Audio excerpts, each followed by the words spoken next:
నమస్తే, welcome to our channel. నేను సిరి. ఉత్తరాంధ్ర మాజీ మంత్రి, వైసీపీ నేత ఇంకా ప్రత్యక్ష రాజకీయాలకైతే గుడ్ బై చెప్పబోతున్నారు. ఇంతకా ఎవరా నేత ఏంటనేది మనకు వివరించడానికి మనతో పాటు ఉన్నారు ప్రముఖ సీనియర్ జర్నలిస్ట్ డివిఎస్ గారు. నమస్కారం సార్.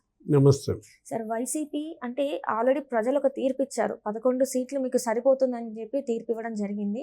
అయితే ఇప్పుడు ఎవరైతే మిగిలిన వాళ్ళు ఉన్నారో వాళ్ళు ఒక్కొక్కరిగా వేరే పార్టీలకు వెళ్తున్నారు. ఇప్పుడు చూస్తున్నట్టయితే ఒక న్యూస్ ఏంటంటే మాజీ మంత్రి, ఉత్తరాంధ్రలో చాలా పెద్ద మంత్రి, పెద్ద నేత అని వైసీపీలో.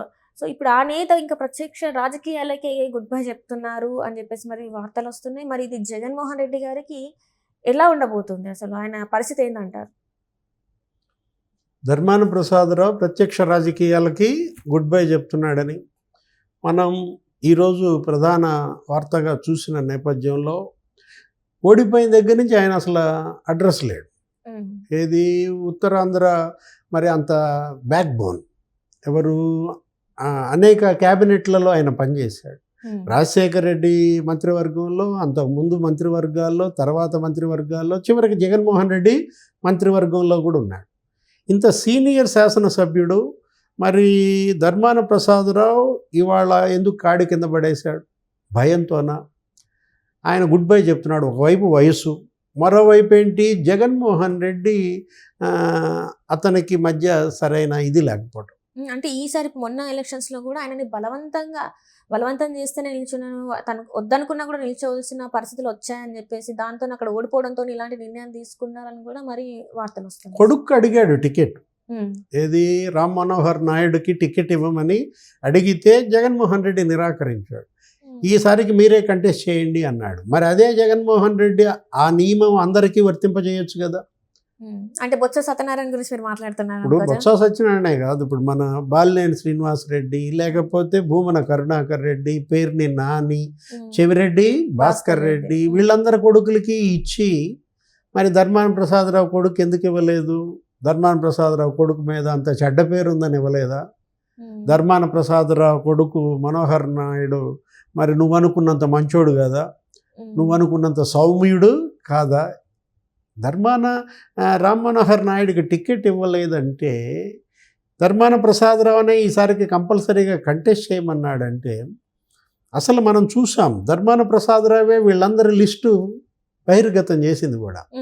ఇడుపులపాయ ఘాట్లో వైసీపీ క్యాండిడేట్స్ లిస్ట్ ఇచ్చింది ఎవరు? ధర్మాన ప్రసాదరావుతో అనౌన్స్ చేయించాడు. ఇటువైపేమో ధర్మాన ప్రసాదరావు, అటువైపేమో సురేష్, నందిగం సురేష్. ఈయన సగం పేర్లు చదివాడు, ఆయన సగం పేర్లు చదివాడు. ధర్మాన ప్రసాదరావు భయపడి ఇవాళ ప్రత్యక్ష రాజకీయాలకి గుడ్ బై చెప్తున్నాడా? విరక్తితో మరి రాజకీయాలకు గుడ్ బై చెప్తున్నాడా? ఎందుకంటే అతను చేయాల్సినంత చేశాడు. ఇంకా భవిష్యత్తు లేదనుకుంటున్నాడా?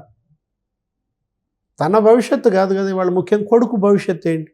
కొడుకుని ఏ పార్టీలో ఉంచుతాడు? అతని అడుగులు ఎటు పడుతున్నాయి? ధర్మాన కుటుంబం ఇవాళ ఒకటి కాదు కదా. ధర్మాన కృష్ణదాస్ ఉన్నాడు, వాళ్ళ సోదరుడు. ఆయన మరి ఒక 2-3 ఏళ్ళు మంత్రిగా చేశాడు. ఎవరు? జగన్మోహన్ రెడ్డి దాంట్లోనే. ఈయన చివర రెండవ కృష్ణుడిగా మళ్ళీ ఈయనకి ఇచ్చాడు అనమాట.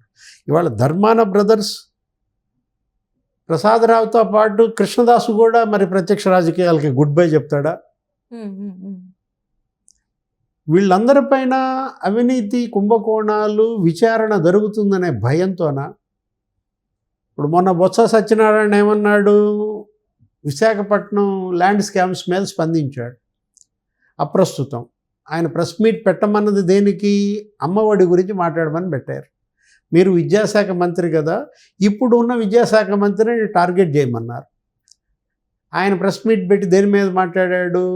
అసలు మాట్లాడమన్న సబ్జెక్ట్ మీద మాట్లాడకుండా అక్కడ డ్రగ్స్ కంటైనర్ గురించి మాట్లాడాడు.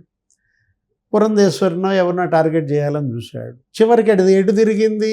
విజయసాయిరెడ్డిని టార్గెట్ చేసినట్టుగా జనంలోకి వెళ్ళిపోయింది, దర్యాప్తు సంస్థల్లోకి వెళ్ళింది. ఆ తర్వాత అసలు అసందర్భంగా దేని గురించి ఎత్తాడు? ల్యాండ్ స్కామ్స్ మీద ఎత్తాడు. విశాఖపట్నంలో దసపల్లా భూములు అంటారు, రేడియంట్ భూములు అంటారు, లేకపోతే సిరిపురం జంక్షన్ దగ్గర భూములు అంటారు. ఇలా అనే బదులు దాని సిట్ని కంటిన్యూ చేయొచ్చు కదా అన్నాడు. స్పెషల్ ఇన్వెస్టిగేషన్ టీం ఉంది కదా, ఇంతకుముందు వేసింది ఉంది కదా, దాన్నే కంటిన్యూ చేయండి అని ఎవరిని ఫిక్స్ చేశాడు? ధర్మాన ప్రసాదరావునా?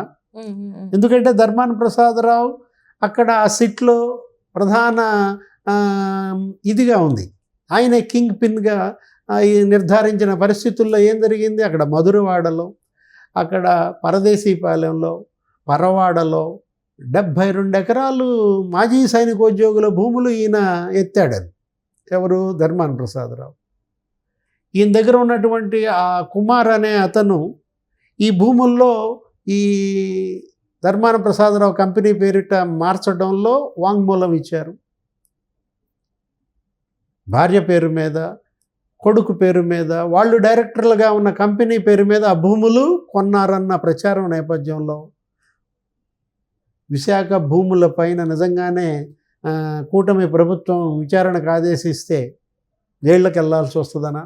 అంటే భయంతో గుడ్ బై చెప్తున్నాడా? ప్రత్యక్ష రాజకీయాలకి విరక్తితో గుడ్ బై చెప్తున్నాడా?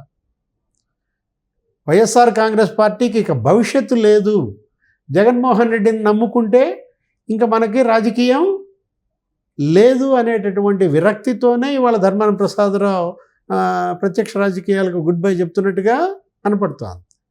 ఇప్పుడు ఉత్తరాంధ్రలో నీకు ఖాళీ అయిపోతుంది. ఏది? వైఎస్ఆర్ కాంగ్రెస్ పార్టీ. బొత్స సత్యనారాయణ అసలు ఎటు మాట్లాడుతున్నాడో ఎటు తిరుగుతున్నాడో అర్థం కాని పరిస్థితి. వీళ్ళిద్దరూ కూడా ఢిల్లీ ధర్నాలో కనపడలేదు. జగన్మోహన్ రెడ్డి ఢిల్లీలో చేసినటువంటి ధర్నాలో ప్రముఖంగా ఉండాల్సినటువంటి ఉత్తరాంధ్ర నాయకులు ఎవ్వరూ లేరు అక్కడ, విజయసాయిరెడ్డి తప్ప. ఇప్పుడు జనసేన, తెలుగుదేశం కూటమి ఎఫెక్ట్ మనం చూసాం. ఏంటి? నీకు శ్రీకాకుళం దగ్గర నుంచి, విజయనగరం దగ్గర నుంచి ప్రకాశం జిల్లా దాకా చూసినా కూడా గెలిచింది ఎంతమంది? ఇద్దరే. వైసీపీ ఎమ్మెల్యేలు ఇద్దరే గెలిచారు. ఎన్ని జిల్లాల్లో? 9 ఉమ్మడి జిల్లాల్లో. అంటే రాయలసీమ వదిలేస్తే ఇంతగా మరి బలహీనపడిన పార్టీని అంటిపెట్టుకుని ఉంటారా? జగన్తో పాటు మునిగిపోవడానికి వాళ్ళు సిద్ధంగా లేరు కాబట్టి ఎవరు దూకుళ్ళాళ్ళు దూకేసే పనిలో ఉన్నారు. అంటే ఇప్పుడు ప్రత్యక్ష రాజకీయాల నుంచి వెళ్ళి గుడ్ బై చెప్తున్నారు అంటే ఇట్లా బయటకు వచ్చేసి మళ్ళీ వేరే పార్టీలోకి జంప్ అవ్వడానికి అంటారా, లేకపోతే నిజంగానే రాజకీయాలకు దూరంగా ఉంటారంటారా? మరి అంటే అతని యుగం ముగిసింది, ధర్మాన యుగం, ధర్మాన శకం ముగిసినట్టుగా మనం భావించాలా. ఇక ధర్మాన కొడుకు భవిష్యత్తు అతను ఎత్తుక్కోవాలా. ఏది? మరి వైసీపీలో ఎత్తుక్కుంటారా, జనసేనకి వెళ్తారా, లేకపోతే బీజేపీ వైపు వెళ్తారా, లేదు మళ్ళీ షర్మిల వైపు, కాంగ్రెస్ వైపు వెళ్తారా? ఎటు ధర్మాన బ్రదర్స్ అడుగులు పడతాయి? మనకి కొద్ది రోజుల్లో కానీ స్పష్టత రాదు. అంటే ఇప్పటివరకు చూస్తుంటే ఉత్తరాంధ్ర నాయకులు ఎక్కువ వరకు వైసీపీని వినడానికి సిద్ధంగా ఉన్నారని చెప్పేసి మనం చూస్తున్నాం ప్రతిసారి కూడా. సో ఈసారి మరి ఇప్పుడు ధర్మాన గారి పేరు వచ్చింది, నెక్స్ట్ మరి బొత్స గారి పేరు అనుకోవచ్చు మరి. అంతే కదా. ఇప్పుడు ఆ గుడివాడ అమర్నాథ్ ఎక్కడున్నాడు? కోడిగుడ్డు మంత్రి ఎక్కడన్నా కనపడుతున్నాడా? అంటే వీళ్ళంతా కూడా ఇవాళ ముఖం చాటేస్తోంది, తెర మరుగవుతోంది. కారణం ఏంటి? ఒకటి భయం, ఇంకొకటి అపనమ్మకం. ఈ పార్టీని, ఈ జెండాని నమ్ముకుంటే భవిష్యత్తు లేదు. జగన్మోహన్ రెడ్డి వాళ్ళ పార్టీ నడిపే సమర్థత అతని దగ్గర లేదు. ప్రాంతీయ పార్టీ పవర్ లేకుండా నడపటం కష్టం. ఎందుకంటే మనం చూసాం తెలంగాణలో కేసీఆర్ పడుతున్నటువంటి ఇబ్బందులు. అనేక చోట్ల ప్రాంతీయ పార్టీలను నడపలేని ఆ నాయకులంతా కూడా అధికార పార్టీల్లో చేరిపోతున్నారు. అటు మహారాష్ట్రలో మనం చూసాం ఎలా శివసేనని ముక్కలు చేశారో, ఎలా ఎన్సిపి, నేషనల్ కమ్యూనిస్ట్ పార్టీ, అది కాస్త కాంగ్రెస్ పార్టీ ముక్కలు అయిందో. ఇలాంటి పరిస్థితుల్లో మరి వైఎస్ఆర్ కాంగ్రెస్ పార్టీ కూడా ఇంకా అంతే మనుగడ లేదు. రైట్.